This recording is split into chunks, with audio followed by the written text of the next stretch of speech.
السلام علیکم ورحمۃ اللہ وبرکاتہ۔ اعوذ باللہ من الشیطان الرجیم، بسم اللہ الرحمن الرحیم۔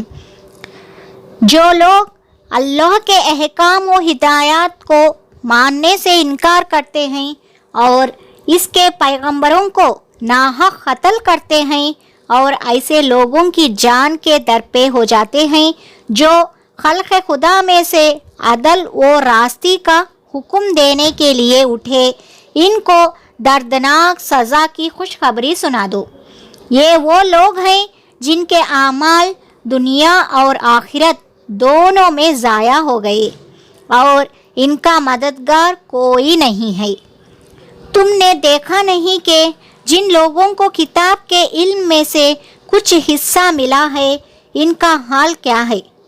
انہیں جب کتاب الہی کی طرف بلایا جاتا ہے تاکہ وہ ان کے درمیان فیصلہ کرے، تو ان میں سے ایک فریق اس سے پہلو تہی کرتا ہے اور اس فیصلے کی طرف آنے سے منہ پھیر جاتا ہے۔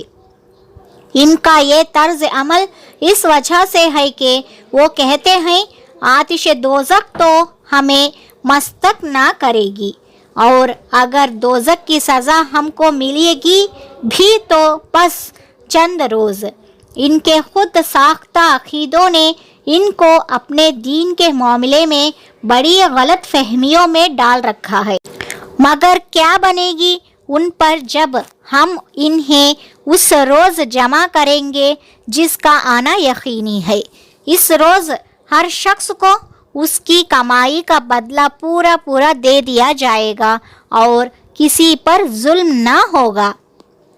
کہو خدایا ملک کے مالک، تو جسے چاہے حکومت دے اور جس سے چاہے چھین لے، جسے چاہے عزت بخشے اور جس کو چاہے ذلیل کر دے۔ بھلائی تیرے اختیار میں ہے، بے شک تو ہر چیز پر قادر ہے۔ رات کو دن میں پروتا ہوا لے آتا ہے اور دن کو رات میں، بے جان میں سے جاندار کو نکالتا ہے اور جاندار میں سے بے جان کو، اور جسے چاہتا ہے بے حساب رزق دیتا ہے۔ مومنین، اہل ایمان کو چھوڑ کر کافروں کو اپنا رفیق اور یار و مددگار ہرگز نہ بناؤ۔ جو ایسا کرے گا اس کا اللہ سے کوئی تعلق نہیں۔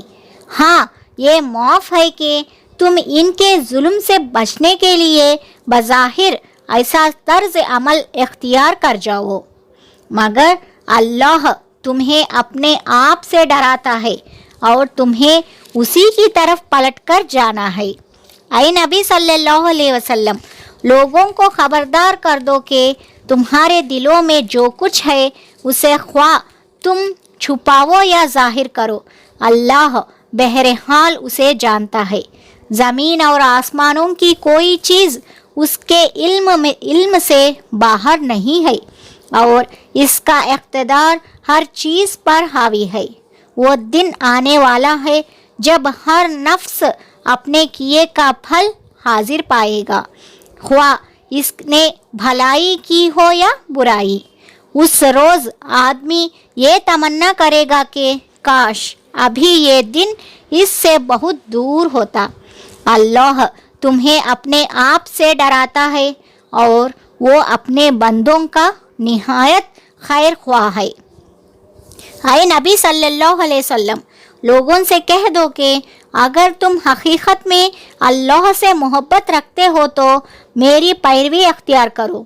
اللہ تم سے محبت کرے گا اور تمہاری خطاؤں سے درگزر فرمائے گا۔ وہ بڑا معاف کرنے والا اور رحیم ہے۔ ان سے کہو کہ اللہ اور رسول کی اطاعت قبول کرو، پھر اگر وہ تمہاری یہ دعوت قبول نہ کرے تو یقیناً یہ ممکن نہیں ہے کہ اللہ ایسے لوگوں سے محبت کرے جو اس کی اور اس کے رسول کی اطاعت سے انکار کرتے ہو۔ اللہ نے آدم علیہ السلام اور نوح علیہ السلام اور آل ابراہیم اور آل عمران کو تمام دنیا والوں پر ترجیح دے کر اپنی رسالت کے لیے منتخب کیا تھا۔ یہ ایک سلسلے کے لوگ تھے